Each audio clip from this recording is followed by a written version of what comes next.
അസ്സലാമു അലൈക്കും വറഹ്മത്തുള്ളാഹി തആല വബറകാതുഹു.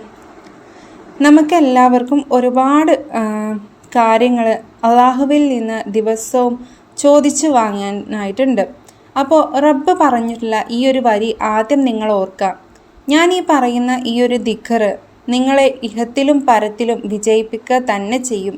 ഏതൊരു ബുദ്ധിമുട്ടിനാണ് നിങ്ങൾ ഈ ഒരു ദിക്റിനെ ചൊല്ലിയിട്ടുള്ളത്, ആ ബുദ്ധിമുട്ടിനെ നിങ്ങളുടെ ജീവിതത്തിൽ നിന്ന് എടുത്തു മാറ്റപ്പെടുക തന്നെ ചെയ്യും.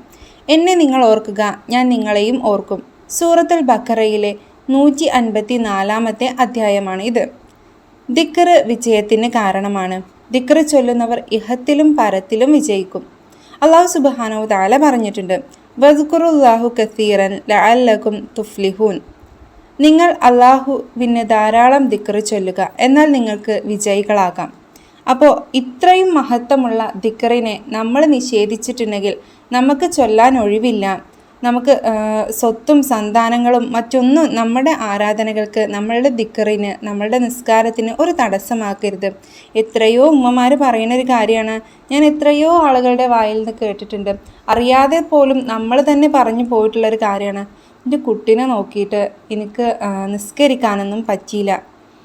വീട്ടിലൊരു 100 കൂട്ടം പണിയുണ്ട്, അല്ലെങ്കിൽ ജോലി സ്ഥലത്തുനിന്ന് ടെൻഷൻ അടിപ്പിക്കുന്ന പണിയായിരുന്നു, അതുകൊണ്ട് ഞാൻ നിസ്കരിച്ചിട്ടില്ല, മറന്നുപോയി, പണിയുള്ളത് കൊണ്ട് നിസ്കാരം മറന്നുപോയി. 100 ജോലിക്കിടയിലും ഖുർആൻ ഓതാനും ദിക്ർ ചൊല്ലാനൊന്നും സമയമില്ല, അങ്ങനെയൊന്നും എന്നോട് പറയാൻ നിൽക്കരുത്.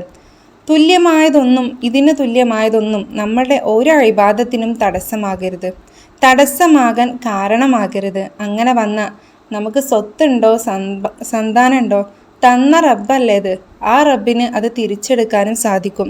നശിപ്പിക്കും അത്, ഇഹത്തിലും പരത്തിലും പരാജയപ്പെടുത്തും. പലതും ഉണ്ടായിട്ടും പ്രശ്നങ്ങൾ തീരാത്ത, മനസ്സമാധാനം ലഭിക്കാത്ത, സ്വസ്ഥത ലഭിക്കാത്ത ജീവിതമായിരിക്കും ഫലം. അപ്പോൾ നമ്മൾ ഇത്തരത്തിൽ ഒരുപാട് ആളുകളെ നമുക്കിടയിൽ കണ്ടിട്ടുണ്ട്. ഒന്നിനും സമയമില്ല, എനിക്ക് നിസ്കരിക്കാനും സമയമില്ല, ഓതാനും സമയമില്ല, ദിക്ർ ചൊല്ലാൻ സമയമില്ല, കുറച്ച് ചെല്ലുമ്പോൾ തന്നെ എന്നെ മടുക്കുകയാണ്, ഒന്നിനും തോന്നണില്ല, ഇത്തരത്തിലൊക്കെ പറയുന്ന ഒരുപാട് ആളുകളെ കണ്ടിട്ടുണ്ട്. അവരോട് പറയാനുള്ള കാര്യം, ക്ഷമിക്കുക ആദ്യം നിങ്ങൾ, എന്നിട്ട് ഓരോ അമലുകളും വഴിയായി ചെയ്യാൻ വേണ്ടിയിട്ട് ശ്രമിക്കാം. ഇൻഷാ അല്ലാഹ് നമുക്കതിലേക്ക് കടക്കാം. ഏതാണ് നമ്മുടെ ജീവിതത്തിൽ വിജയിപ്പിക്കുന്ന, ജീവിതത്തിന് ഒരു വലിയ മുതൽക്കൂട്ടാകുന്ന ആ ഒരു ദിക്ർ എന്ന് ഈ ഒരു വീഡിയോയിലൂടെ നമുക്ക് നോക്കാം. അതിനു മുമ്പ് ഈ വീഡിയോ കാണുന്ന ആളുകൾ ഒന്ന് ലൈക്ക് ചെയ്യാൻ ശ്രമിക്കണേ. അതുപോലെ തന്നെ ഇതിന് അർഹതപ്പെടുന്നവരിലേക്ക് ഈ വീഡിയോ നിങ്ങൾക്ക് എത്തിച്ചു കൊടുക്കണം എന്ന് തോന്നുന്നവരിലേക്ക് ഈ വീഡിയോ നിങ്ങളൊന്ന് ഷെയർ ചെയ്ത് കൊടുക്കുക കൂടെ ചെയ്യാം. ആദ്യമായിട്ടാണ് നിങ്ങൾ ഈ ഒരു വനിതാ നിലാവ് ഖുർആനിക് സൊല്യൂഷൻസ് എന്ന ഇസ്ലാമിക് ചാനൽ കാണുന്നതെങ്കിൽ ഒന്ന് സബ്സ്ക്രൈബ് ചെയ്ത് കാണാൻ വേണ്ടിയിട്ട് ശ്രമിക്കുക. ഇത്തരത്തിൽ നിങ്ങൾ സബ്സ്ക്രൈബ് ചെയ്താലുള്ളൂ ഇത്തരത്തിൽ പുതുതായി ഇടുന്ന വീഡിയോസ് ഓരോന്നും നിങ്ങളിലേക്ക് വേഗത്തിൽ തന്നെ നോട്ടിഫിക്കേഷൻ വഴി ലഭിക്കുകയുള്ളൂ. അപ്പോൾ ഇൻഷാ അല്ലാഹ് നമുക്കതിലേക്ക് കടക്കാം. അല്ലാഹുമ്മ ലാ സഹല ഇല്ലാ മാ ജഅൽതഹു സഹലൻ വ അൻത തജഅൽ അൽ ഹസന ഇദാ ശിഅത സഹല. ഇതാണ് ആ മഹത്തായിട്ടുള്ള ദിക്ർ.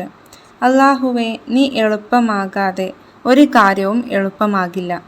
ദുഃഖങ്ങളെ നീ ഉദ്ദേശിച്ചാൽ അത് നീ അകറ്റി കാര്യങ്ങൾ എളുപ്പമാക്കും.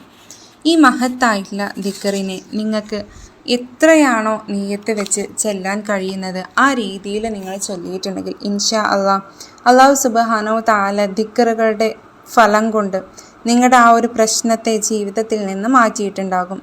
ഞാൻ ഈ ഒരു അമലിനെ കമൻറ്റ് ബോക്സിലും അതുപോലെ തന്നെ ഡിസ്ക്രിപ്ഷൻ ബോക്സിലും ആഡ് ചെയ്യുന്നതാണ്. നിങ്ങൾക്ക് വേണമെങ്കിൽ എഴുതിയെടുക്കുക, സ്ക്രീൻഷോട്ട് എടുക്കുകയൊക്കെ ചെയ്യാവുന്നതാണ്. സ്ക്രീനിൽ ഞാനിത് എഴുതാൻ ബുദ്ധിമുട്ടുള്ളത് കൊണ്ട് സ്ക്രീനിൽ ഞാനിത് എഴുതണില്ല. നിങ്ങൾക്ക് എന്തെങ്കിലും ഇനി സംശയങ്ങൾ തോന്നുകയാണെങ്കിൽ കമൻറ്റിലൂടെ ചോദിക്കാവുന്നതാണ്. ഇൻഷാ അല്ലാഹ് നല്ലൊരു വിഷയവുമായിട്ട് ഇനി വീണ്ടും പുതിയൊരു വീഡിയോയിൽ വരാം. ദുആ വസിയത്തോടു കൂടെ ഇന്നത്തെ വീഡിയോ ഞാനിവിടെ അവസാനിപ്പിക്കുകയാണ്. അസ്സലാമു അലൈക്കും വറഹ്മത്തുള്ളാഹി തആല വബറകാതുഹു.